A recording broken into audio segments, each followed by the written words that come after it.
When you watch true crime, you would think that certain places seem to have more serial killers than other areas.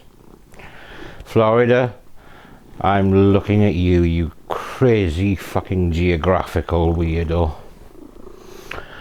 But perhaps unsurprisingly, when you look at the spread of serial killer locations, it is quite well spread and tends to be concentrated on areas of higher population. One reason is simple probability. And another is that serial killers will often target higher risk victims, like the homeless or addicts or sex workers, that they think people are less likely to miss. And there is always a greater congregation of these groups in larger towns and cities due to the higher likelihood of customers, of drugs, or indeed of charitable facilities that might be able to help them. The US has a greater number of confirmed serial killers than the UK, most likely due to the difference in population. But the UK has hosted its share of murderous bastards. It's one of the most recent confirmed entrants into this pantheon of infamy that we will be looking at today. And it takes us back around 20 years and to an area that I lived in at the same time that this cockwomble was doing his dirty deeds. This is the case of Mark Martin, and this is Murderous Crows.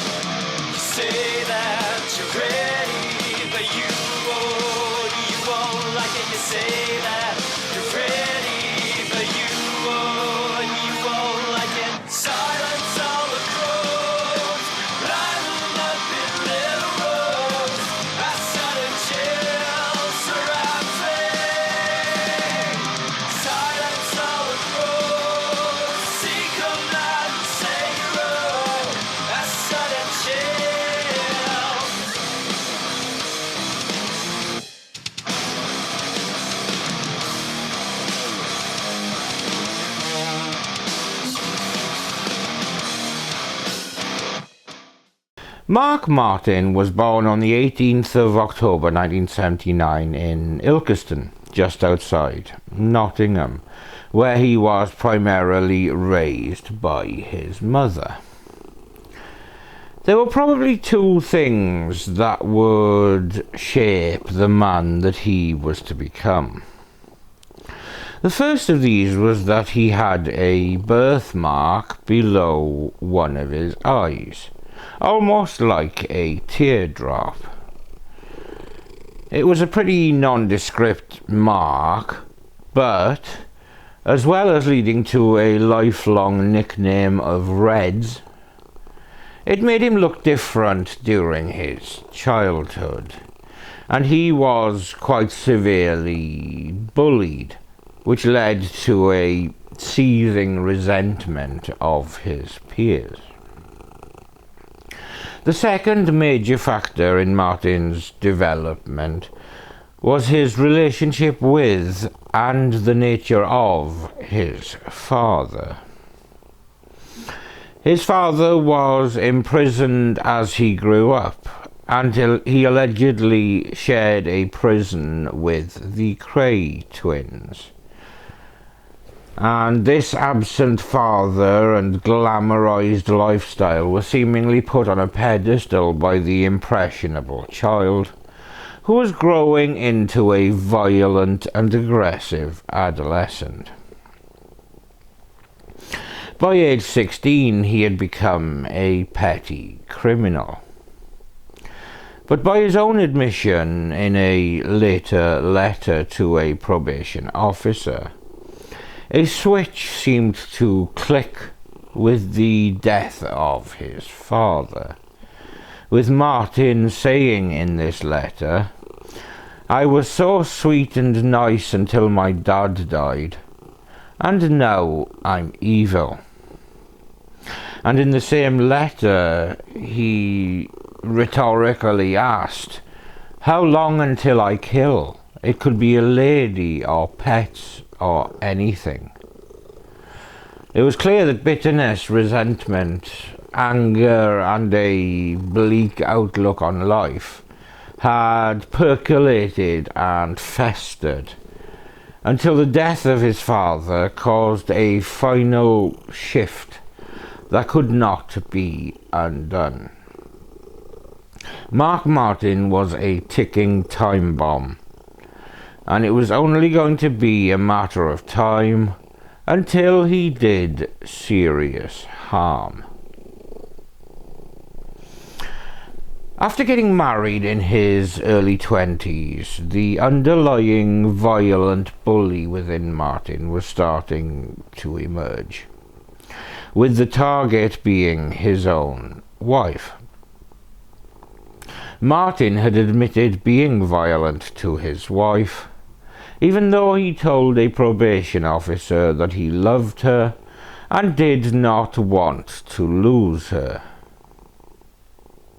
When she was pregnant in 2002 with their son, Martin took her by the throat while they were travelling in a car. He also hit her and threatened her with a Stanley knife or a craft knife or a charmer. In October of 2004, Martin was arrested on suspicion of assaulting his wife at a house in the Radford area of Nottingham. She had a bruise to her right eye, red marks to both sides of her nose, a cut to her upper lip, and reddening and bruising to her neck. The next day, Martin called 999 and told a police telephone operator he had been locked up the night before for trying to strangle his wife. He spoke of having bad thoughts and that he was going to end up killing someone.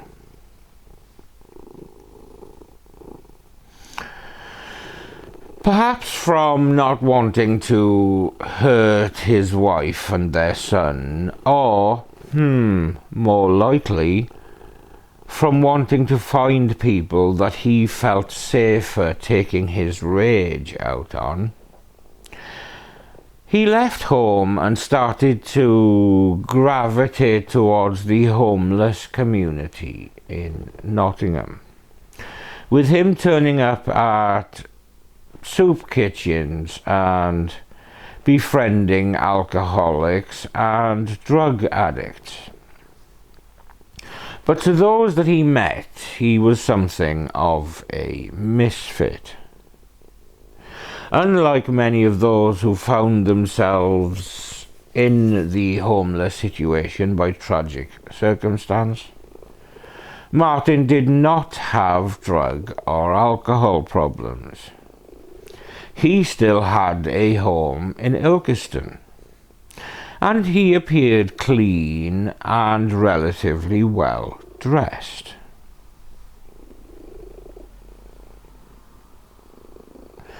Those working with the vulnerable homeless didn't understand this newcomer on the homelessness scene. As one worker put it, 26-year-old Martin was an oddity in the homeless community, with a worker saying although he was homeless, he didn't need to be, and went on to say that Martin was an intimidating person who did what he liked. But he persisted with his residence within the homeless community, perhaps wanting to feel superior and like a big fish in a small pond. And by December 2004, Martin was living in a tent on land near the warehouses off Great Northern Close, near London Road in Nottingham. The Great Northern warehouses were built in 1857 and, as suggested by the name, belonged to the Great Northern Railway.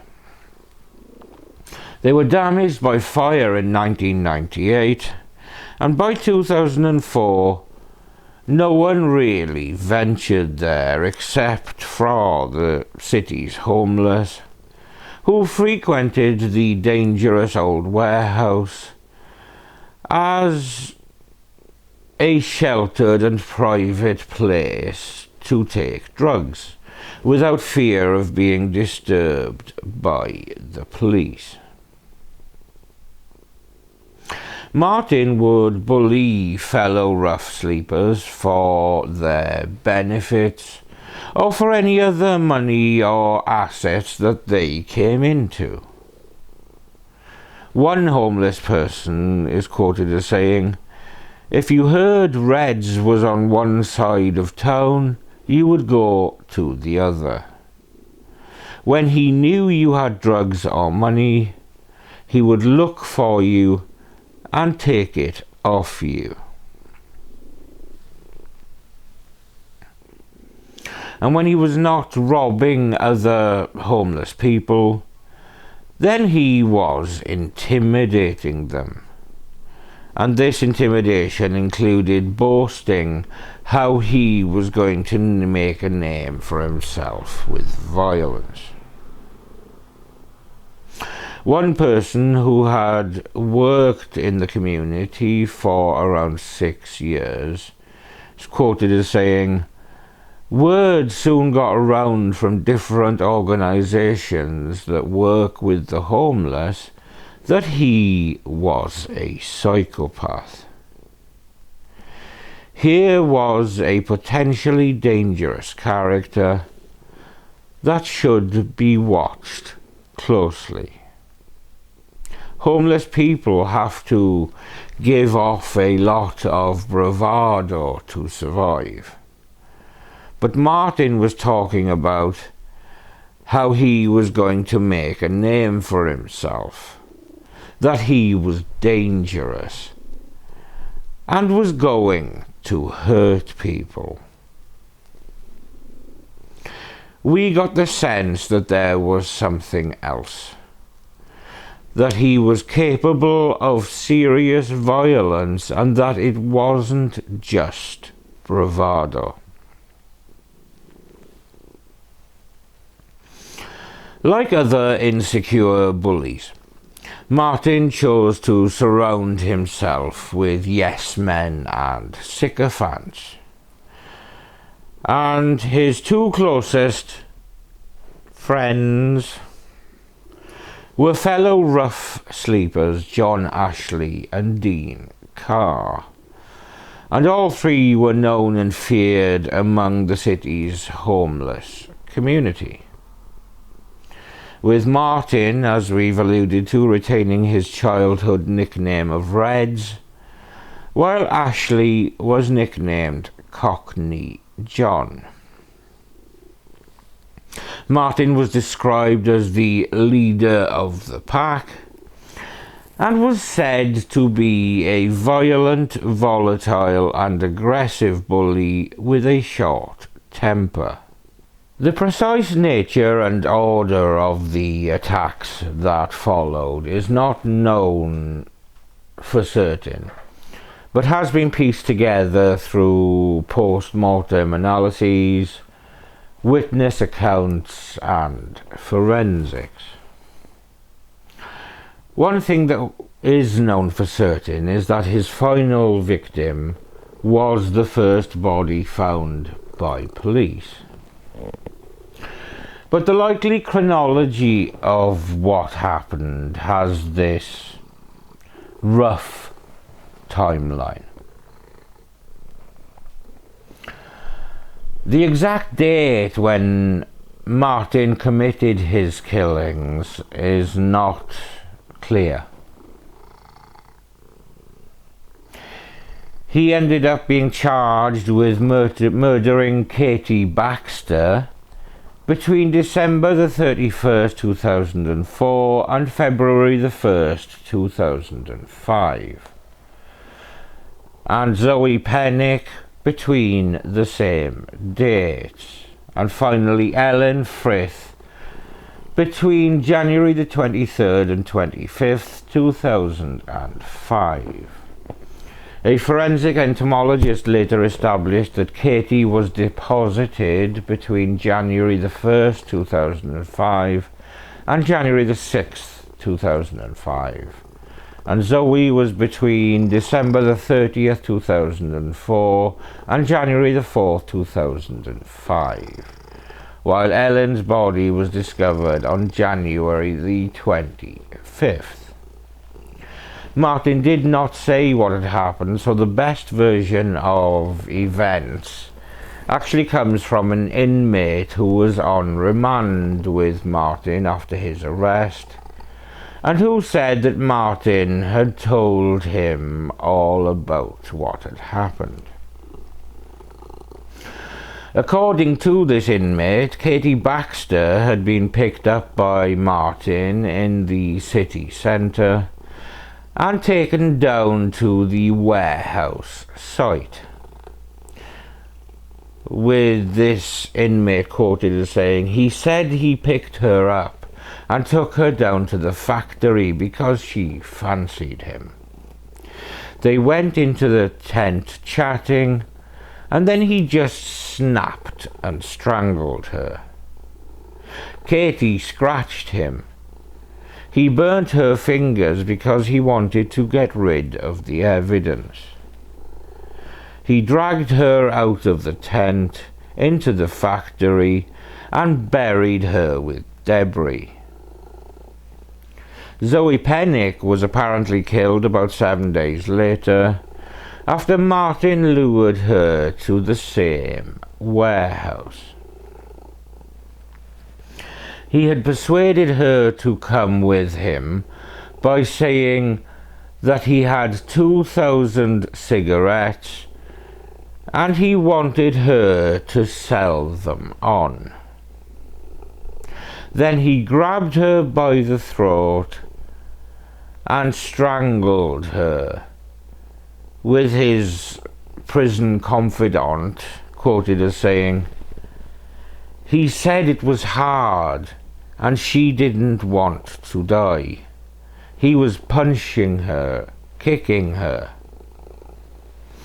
After he eventually killed the vulnerable woman, her body was laid along the same stretch of wall as Katie's had been and was buried in the same way under debris. Ellen Frith was strangled in a squat in Marple Square in the St Anne's area of Nottingham and was set on fire. The witness said Ellen had been with 2 other men and had gone to the squat to smoke drugs. Martin was at the squat and grabbed Ellen as she bit into an apple in the kitchen. He pressed his thumbs into her throat and strangled her before one of the other men, Cockney John Ashley, finished her off. And the prison witness said of this third particular violent attack, he said him and John lifted her up and put her on the sofa bed and set fire to the body. Reds put a needle in her hand and stuck it in her leg. He said that Martin had killed them for whimsical reasons. Zoe after she left a syringe full of blood in his bed, and Ellen after she refused to lend him a tenner. This witness also said that Martin also told him, "If I've killed one, I might as well kill 21. Now, as I alluded to, the bodies of the women were not found in the order in which they were killed. Ellen was recovered first from the burnt-out squat in Marple Square on January the 25th, 2005, and this area was a well-known haunt of the city's homeless, because some of the flats, which were due to be demolished, still had gas and electricity. It did not take detectives long to establish who Helen was, or to track down people who had used the squat, including Martin and 34-year-old John Ashley. Inquiries among the homeless community turned up the names of the accused. One person described how he saw Martin in an alleyway after the fire at Marple Square, and this witness corroborated the prison inmate's story, with this witness saying that Martin had told him he had strangled and killed Ellen after she would not lend him a tenner. Another witness said he overheard a conversation outside his flat in Marple Square and identified the voices as that of Martin and another man. He said that Martin had said that he had killed a girl, strangled her, and had to go back to the flat to set fire to her body. Within days, the testimony of other homeless people had prompted police to charge both Martin and Ashley with murder. Carr would be charged later. But rumours among the homeless suggested that Ellen might not have been the only victim, and stories began relating to two women missing from the homeless community, Katie Baxter and Zoe Pennick. Investigating officer Detective Superintendent Kevin Flint said, "We looked at individuals who associated with Ellen Frith, talking to them, and literally hundreds of others from the homeless community. They spoke to us about the two girls. Within a few days we had Christian names and started to build on that." Katie had last been seen at her sister's house in Gamston on December the 29th, and Zoe had last been seen alive in the city centre on New Year's Eve. As investigations continued, police searched the old packing houses off Great Northern Close, and the bodies were found in the open section of the warehouse. It was here on February the 11th, 2005, that they found the crudely buried, partly decomposed remains of Katie. a police dog pinpointed Katie's remains near an old wall heater. Her body was found underneath carefully placed pieces of soil, bricks and foliage. A charred piece of wood lay nearby. As forensic scientists moved in to begin the excavation, they were unaware that Zoe's body was only about 6 feet away.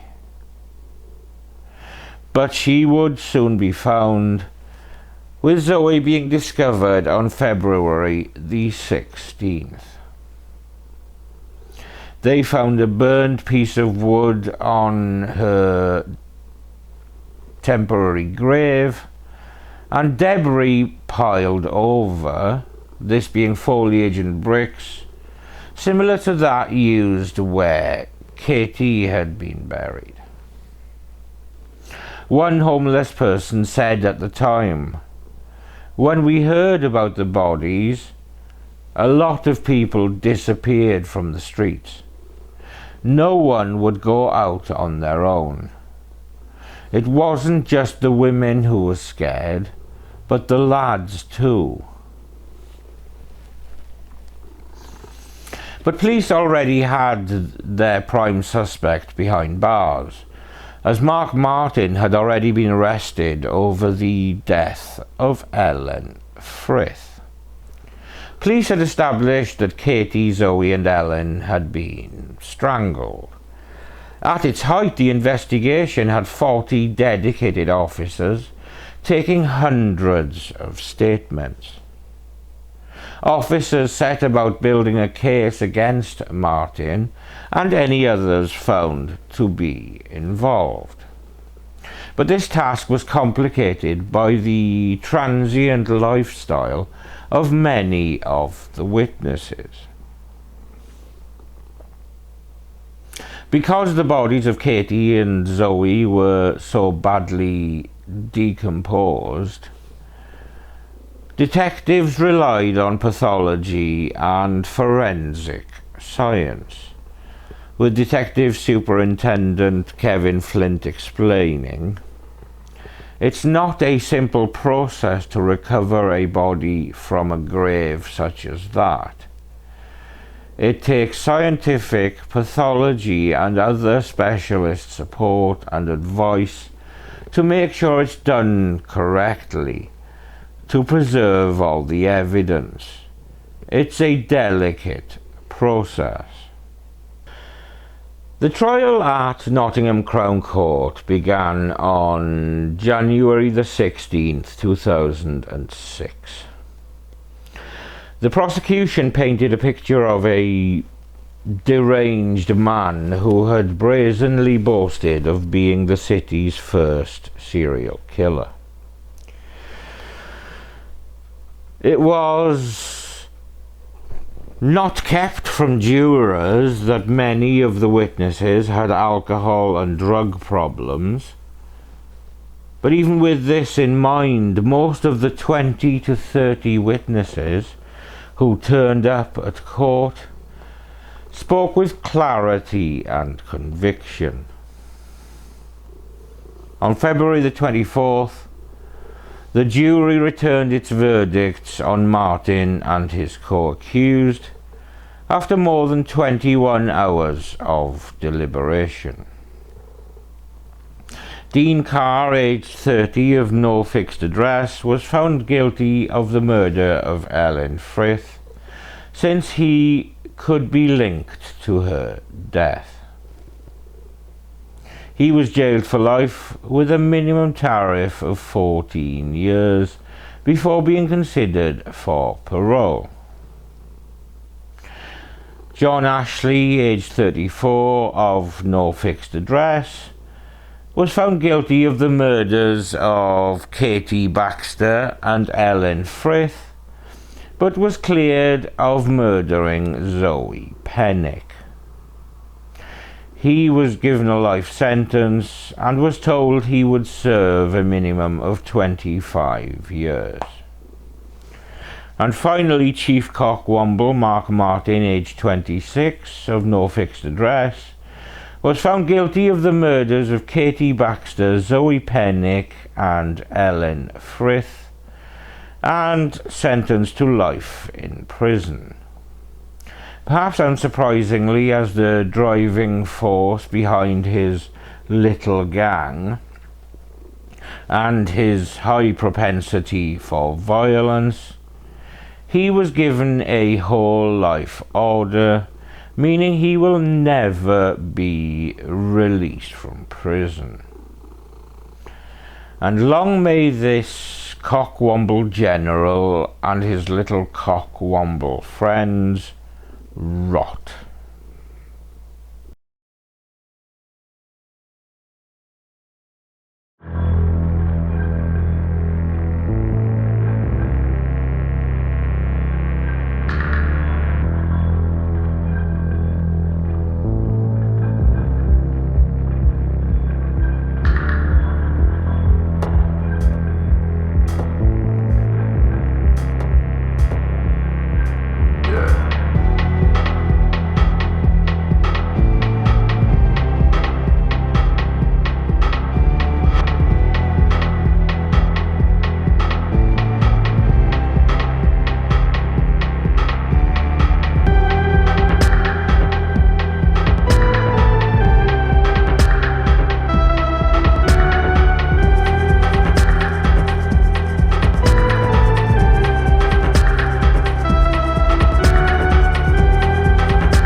In November of 2023, Dean Carr was scheduled for a parole hearing. He had been sentenced to a minimum of 14 years, and by this point had served 17 years.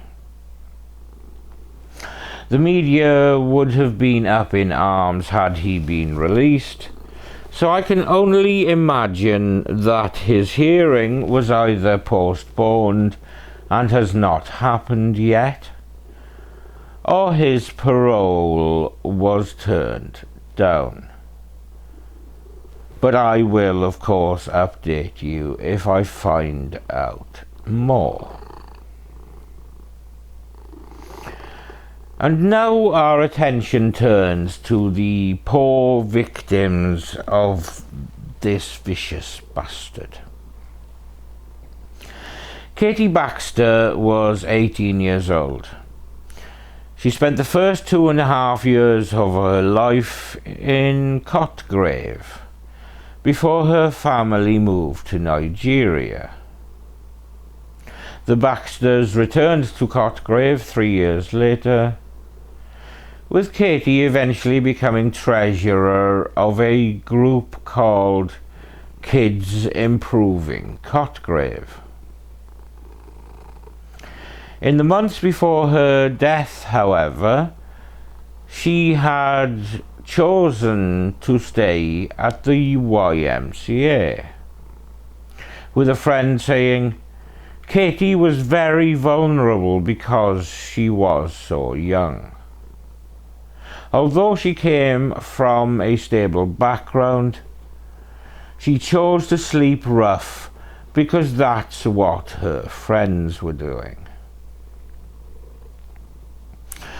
However, her parents always hoped that she would go back to stay with them, along with her brother and sister who were still living at home.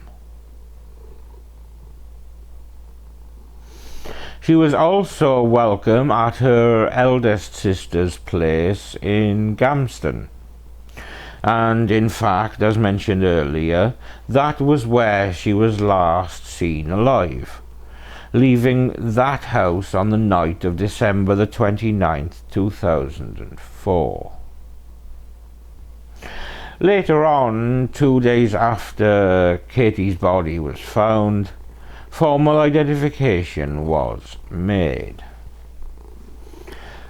Her father later praised the homeless community, saying, "They have all come out, all been honest, all admitted their feelings, all stood up for what they believed was right." And in referring to the crime itself, he said, "There was no rhyme or reason. It wasn't a robbery or anything.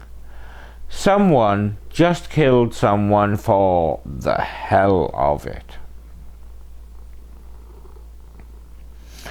Zoe Pennick's father said that she was a bright, bubbly and generous girl who loved to sing and dance, but drugs changed her personality. The 26-year-old, who had 2 brothers and a sister, started getting into trouble after her parents' marriage broke up in 1982. She attended West Park Community School in Spondon and Chaddesden Secondary School in the Chaddesden area of Derby. But she began skipping lessons until she was eventually reported missing by her parents. At just 16 years old, Zoe moved into a hostel in Derby. A year later, she was arrested for a series of shoplifting offences. She became pregnant and in 1996 gave birth to her first son, who helped to give her some stability. She had a second child with another man in 2002. Her family said it was wrong to describe Zoe as homeless, as she had a flat in Littleover in Derby, but rather she chose to associate with the homeless.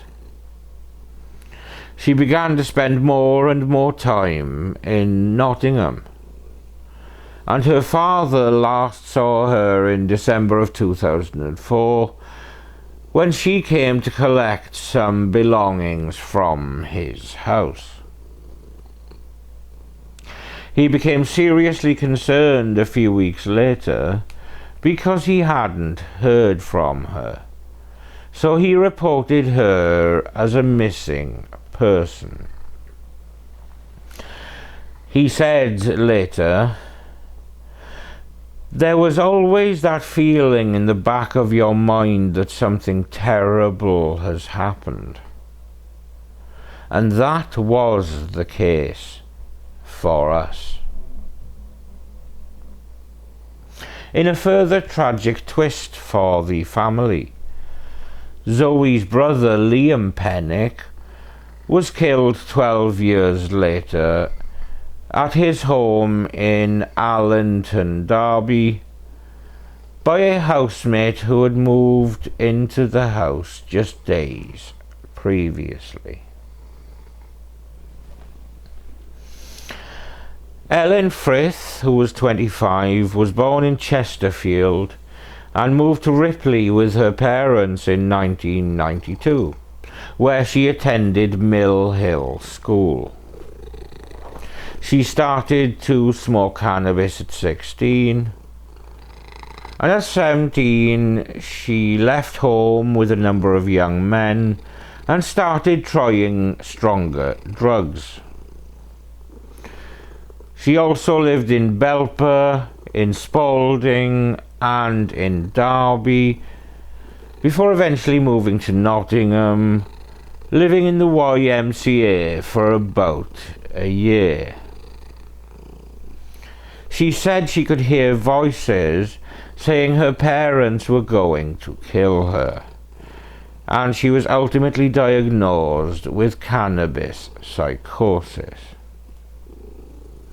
Her father said he had tried everything he could to get her off drugs, and said that he last saw her on New Year's Eve 2004.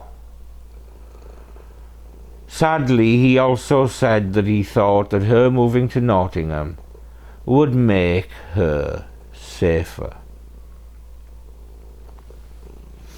This video is of course dedicated to these vulnerable young women who were targeted by a nasty and violent bully who had no respect for human life.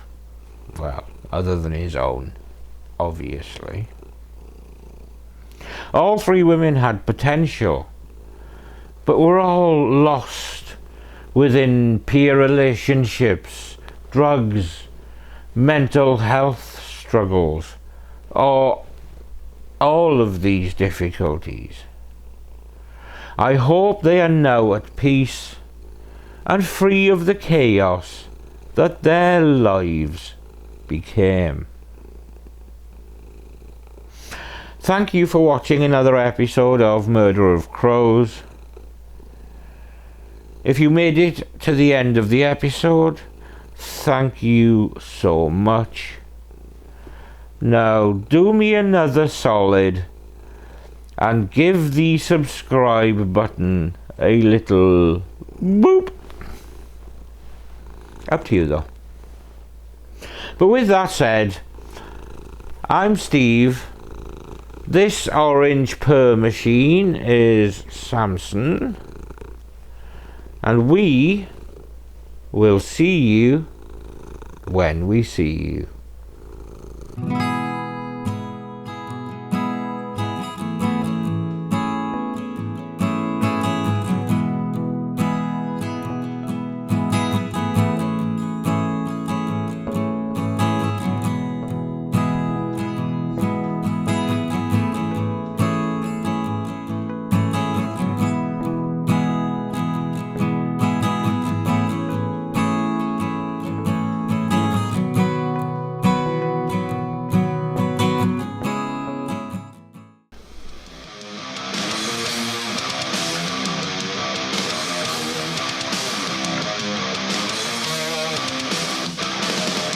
Say that you're ready.